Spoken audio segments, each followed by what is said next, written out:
आसपास के जितने भी लोग हैं अच्छी तरह से समझ लें कि अगर किसी ने बदमाशी करी तो उनका कायदे से इलाज किया जाएगा। फिर अगर कहीं से खबर आ गई कि किसी ने कोई खुराफात करने की, किसी को परेशान करने की कोशिश की है, तो फिर उसकी खबर भी अच्छे से लेंगे हम।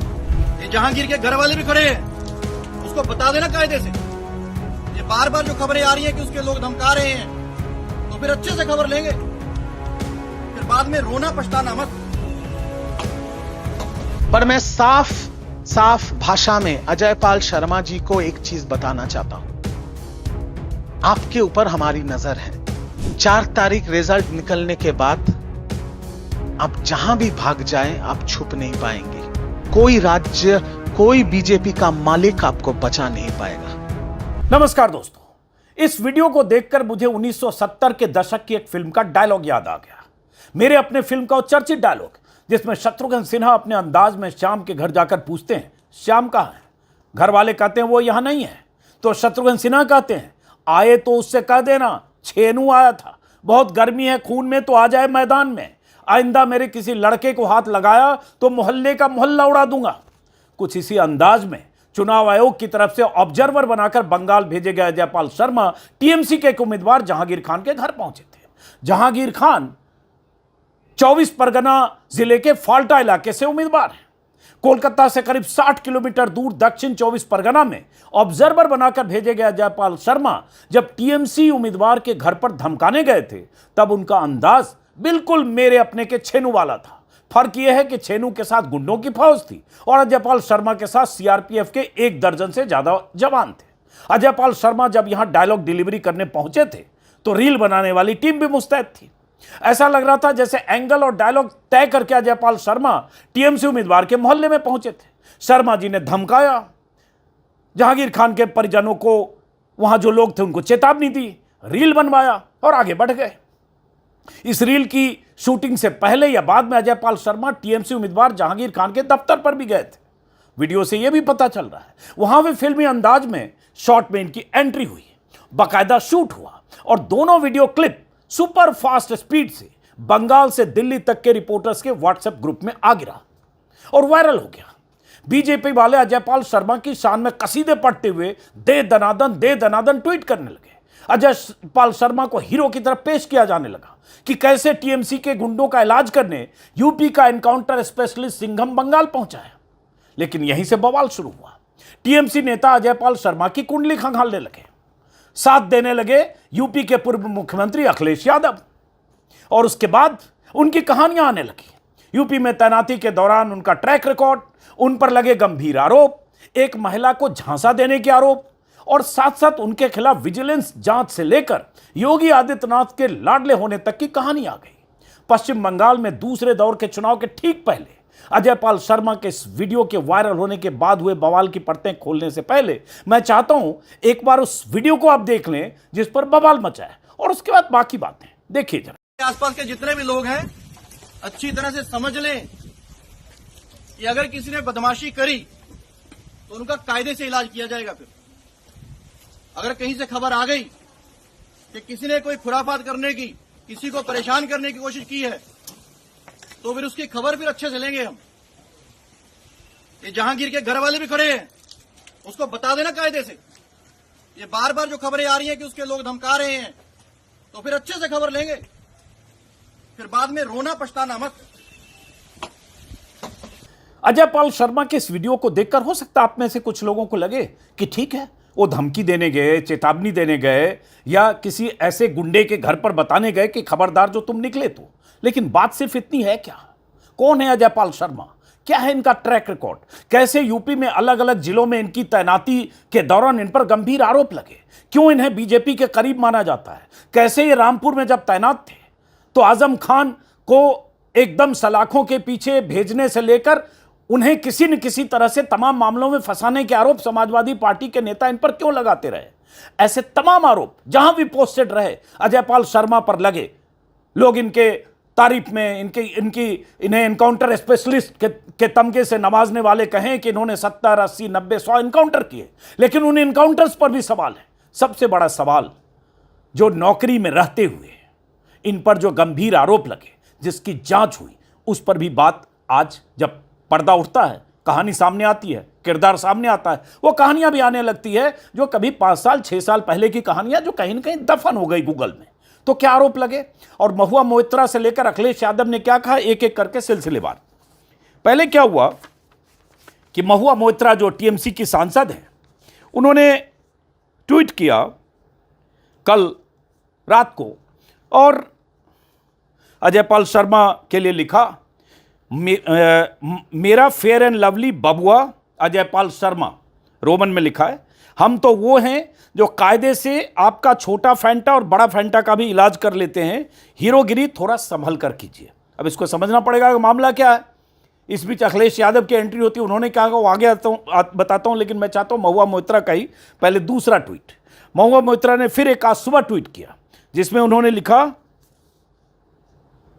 फेयर एंड लवली बबुआ, good to see you enjoying yourself Fanta cop style, stay ठंडा ठंडा cool cool, Bengal is always Trinamool. इसमें क्या हुआ, उन्होंने 2 वीडियो क्लिप लगा दिए। छोटा वीडियो क्लिप है, स्टेज पर अश्लील डांस हो रहा है। खैर, महुआ मोइत्रा ने यह पोस्ट किया। उसके बाद अखिलेश यादव और उन पर आने से पहले एक बार समझने के लिए कि टीएमसी ने किस तरह से इसको मुद्दा बनाया, क्योंकि यह बार बार कहा जा रहा है कि पश्चिम बंगाल में जबरदस्त तौर पर करीब करीब 2.5 लाख पुलिस जवानों की मतलब पैरामिलिट्री फोर्सेज की तैनाती हुई है, करीब करीब 75-80 ऑब्जर्वर बाहर से भेजे गए हैं। यह आरोप टीएमसी और विपक्ष के नेताओं का है कि ऑब्जर्वर के तौर पर ऐसे पुलिस अधिकारियों को भेजा गया अलग अलग राज्यों से छांटकर और चुनकर, जिन्हें माना जाता है कि इस रिजीम के, मोदी की रिजीम के, बीजेपी की रिजीम के समर्थक हैं, लॉयल हैं। ऐसे लोगों को ऑब्जर्वर बना के कर भेजा गया है ताकि वहां डराने धमकाने का काम टीएमसी के लिए करें और उसके बाद जो करें उस पर देखते हैं चुनाव के बाद जो सवाल और नतीजे आते हैं उस पर। बहरहाल, तो महुआ मोइत्रा के इस ट्वीट के बाद और पहले बहुत सारे ट्वीट हुए, लेकिन एक जो उन पर आरोप लगाया जो समाजवादी पार्टी के अखिलेश यादव हैं, उनका एक ट्वीट स्क्रीन पर देख रहे हैं। अखिलेश यादव ने लिखा कि बंगाल में ऑब्जर्वर के नाम पर रामपुर और संभल में टेस्ट किए गए अपने एजेंट भेजे हैं, लेकिन इनसे कुछ होने वाला नहीं है। दीदी हैं, दीदी रहेंगी। सही समय आने पर भाजपा और इनके संगी साथियों के इन एजेंटों की सारी आपराधिक करतूतों की गहरी जांच होगी और बेहद सख्त दंडात्मक कार्रवाई होगी। ये सब अधिकारी के रूप में अनरजिस्टर्ड लोगों के अनरजिस्टर्ड अंडरग्राउंड सदस्य आरोप लगते हैं कि चाहे खाकी वर्दी में हो, चाहे किसी भी अधिकारी के ओहदे पर, अब तो न्यायपालिका पर भी आरोप लगते हैं कि वो अंडर कवर एजेंट हैं, सरकार के या सरकार समर्थक हैं। बहुत सारे अधिकारियों पर आरोप लगते हैं। अखिलेश यादव ने कहा कि हम न इन्हें भागने देंगे, न भूमिगत होने देंगे, ये खोद के लाए जाएंगे और अपने कुकृत्यों के लिए कानूनी सजा भी पाएंगे। लोकतंत्र के अपराधी बख्शे नहीं जाएंगे। बहुत गंभीर सवाल उठाते हुए अखिलेश यादव ने कहा, खोज कर लाए जाएंगे, हम भूमिगत नहीं होने देंगे। और सीधे सीधे कहा कि एक तरह से अनरजिस्टर्ड लोगों के अनरजिस्टर्ड अंडरग्राउंड सदस्य हैं और इन्हें बीजेपी ने भेजा है। जाहिर है बीजेपी और चुनाव आयोग की जुगलबंदी और साझा उपक्रम की बात तो दुनिया कर ही रही है, उसमें कोई ऐसी बात नहीं। तो ये अखिलेश यादव ने ट्वीट किया और टीएमसी के एक प्रवक्ता ने, कई प्रवक्ताओं ने, लेकिन एक प्रवक्ता ने जो सबसे गंभीर आरोप लगाए, जिसमें अजयपाल शर्मा का जो ट्रैक रिकॉर्ड जिसका मैंने जिक्र किया और जब 2020 में उन पर जो आरोप लगे थे और उस समय वो सुर्खियों में थे, जिसकी वजह से उनकी जांच भी हुई, उनकी पनिशमेंट पोस्टिंग भी हुई। वो आरोप क्या थे? टीएमसी के नेता रिजू दत्ता के हवाले से मैं चाहता हूं सुनिए, उसके बाद कुछ और बयान, कुछ और जानकारियां हैं, सुनिए पहले। Ajaypal Sharma is also a very colorful character because this Ajaypal Sharma was also the center of 2 investigations. One is a corruption investigation, the second is a criminal breach of trust. Let me show you an article from March 2020 by Times of India, where it clearly says that this Ajaypal Sharma was in the center of a cash for posting scam, where he used to collect money from other officers in return of plum postings, and he was subsequently transferred from there. The second investigation where he was the center of attention is where a woman complained to the D then DIG that Ajaypal Sharma married him in Ghaziabad but had illicit affairs with other women, and when this particular woman was about to complain to the DIG, he framed that woman with criminal conspiracy and blackmail. So this is this so-called Ajaypal Sharma, the encounter specialist, who's been brought in by the Election Commission as the police observer of Diamond Harbour to threaten people, to do illegal searches, to do illegal activities, anti-constitutional acts, and to terrorize women of Diamond Harbour. Riju Dutta ने जो कहा, उन्होंने कुछ दस्तावेज दिखाए, दस्तावेज मतलब अखबारों की कतरन दिखाई, और उनके जो आरोप लगे, सुनकर आपको अंदाजा लग रहा होगा कि अजयपाल शर्मा कितने विवादित हैं। और जो वीडियो शेयर किया महुआ मोइत्रा ने, उसके बाद अखिलेश यादव ने उस वीडियो के हवाले से फिर एक ट्वीट किया। अखिलेश यादव ने कहा, बंगाल चुनाव के दौरान ऑब्जर्वर बने यूपी के वरिष्ठ पुलिस अधिकारी का जो अभद्र वीडियो सरेआम चल रहा है, उससे यूपी सरकार के शासन प्रशासन की छवि बेहद क्षतिग्रस्त हुई है। साथ ही भाजपा सरकार के तथाकथित महिला सम्मान और नारी वंदन के दावों की पोल भी महिलाओं के सामने पूरी तरह से खुल गई है। अखिलेश यादव ने लिखा कि भाजपा शासन प्रशासन में ऐसे व्यक्ति और अधिकारी अपवाद नहीं है। नारी को लगता है जिनके हाथ में महिला सुरक्षा की बागडोर है, अगर वो ऐसे हैं तो हमारी सुरक्षा कैसे होगी। देखते हैं कि इनका निलंबन बर्खास्तगी कितनी जल्दी होती है। इनका संबंध सीधा मुख्यमंत्री जी की छवि से जुड़ा है। इस अधिकारी के खिलाफ जैसी कार्रवाई होगी वो तय करेगी कि मुख्यमंत्री जी इस मसले में कैसा रुख कैसा है। वैसे इतना सब कुछ उजागर होने के बाद भी मुख्यमंत्री जी मन मारकर ही सही अनुशासनात्मक दंडात्मक कार्रवाई करने के लिए बाध्य हो जाएंगे और अपने विशेष कृपा प्राप्त को बचाने के लिए ये नहीं कहेंगे कि ये वीडियो AI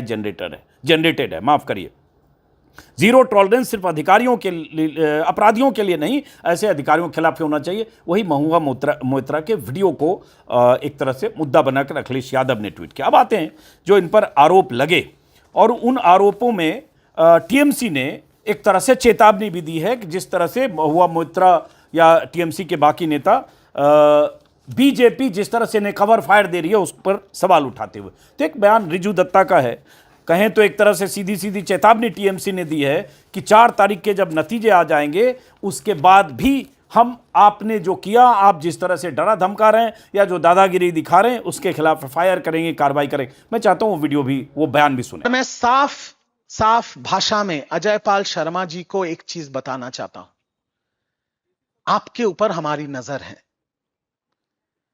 आप जो ये गैर कानूनी काम कर रहे हैं, ये जो रात के अंधेरे में रेड्स कर रहे हैं, ये जो महिलाओं के साथ अश्लील व्यवहार कर रहे हैं, ये जो डायमंड हार्बर के लोगों को धमका रहे हैं, चमका रहे हैं, ये जो असंवैधानिक काम आप कर रहे हैं अपने बीजेपी के मालिकों के निर्देश पे, मैं आपको इतना बता देना चाहता हूं, 4 तारीख रिजल्ट निकलने के बाद आप जहां भी भाग जाएं आप छुप नहीं पाएंगे। आपको ऐसा लगता होगा कि हम एक दूसरे राज्य से आए हैं, वहां पर हम चले जाएंगे और मेरा बीजेपी का मालिक मुझे बचा लेगा। मैं आपको सीधी तौर पे यह कहना चाहता हूं कि आपके खिलाफ FIR होगा, आपके खिलाफ चार्जशीट होगा और आपको घसीट के कोर्ट में लाया जाएगा, जहां पर कानून सख्त से सख्त कार्रवाई आपके खिलाफ करेगी। कोई राज्य, कोई बीजेपी का मालिक आपको बचा नहीं पाएगा। अब देखिए, इसमें कोई शक नहीं कि बंगाल में बीजेपी ने पूरी ताकत झोंक रखी है। केंद्र में सरकार है, पैरामिलिट्री फोर्स अपनी है, चुनाव आयोग से एक तरह से ज्वाइंट वेंचर कहा ही जा रहा है। चुनाव आयोग ने खुद तय कर रखा है कि किस तरह से वहां SIR हुई और किस तरह से लगभग पहले राउंड में 58-59 लाख लोगों के ऐसे नाम कटे और उसके बाद 27 लाख लोग जो वोट देने से वंचित हुए। 90 लाख लोग, 58 लाख को तो कह सकते हैं ASD हैं, एब्सेंट, डेड और शिफ्टेड। लेकिन ये जो 27 लाख लोग नाम कटे उस पर बहुत सारे सवाल हैं, लोगों की नाराजगी है। लेकिन बीजेपी लगातार एक तरह से चुनाव आयोग और इस तरह के जो ऑब्जर्वर हैं उनके लिए कवर फायर देने का काम करती है। क्यों कहा मैंने कि बीजेपी ने का साझा उपक्रम है। अब देखिए, अगर कोई ऑब्जर्वर इस तरह से जाकर चुनाव आयोग का ऑब्जर्वर इस तरह से धमकाता है या दादागिरी करता हुआ दिखता है, उस पर सवाल उठते हैं, तो इसमें बीजेपी की क्या भूमिका होनी चाहिए? बीजेपी क्यों कवर फायर देती है? तो 2 ट्वीट हैं। एक, बीजेपी बंगाल हैंडल से ट्वीट किया गया, जिसमें अजय पाल शर्मा की तारीफ करके कहा गया कि यूपी के एनकाउंटर स्पेशलिस्ट और सिंघम माने जाने वाले अजय पाल शर्मा को दक्षिण 24 परगना के पुलिस ऑब्जर्वर के रूप में तैनात किया गया है। उन्होंने भाईपो के गुर्गे जहांगीर खान के परिवार के सदस्यों को चेतावनी दी है और 50 साल में पहली बार स्वतंत्र और निष्पक्ष चुनाव होने से कोई रोक नहीं सकता।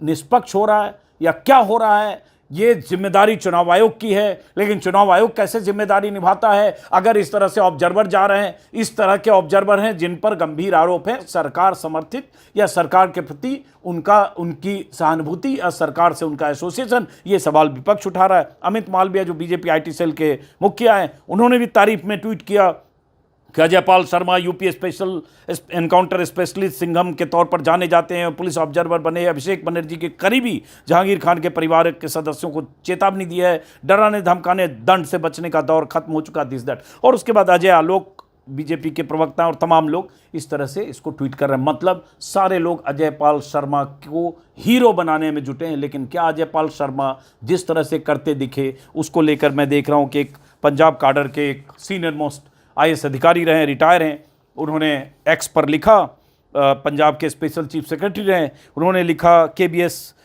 सिद्धू, उन्होंने लिखा कि मैंने अलग अलग राज्यों में 3 अलग अलग लोकसभा चुनाव में इलेक्शन ऑब्जर्वर के रूप में सेवा दी है। हमें जो मूल तौर नियम सिखाया गया था वो बहुत सरल है, सिंपल है। एक चुनाव पर्यवेक्षक चुनाव आयोग की आंख और कान होता है, लेकिन उसे अपना मुंह बंद रखना चाहिए।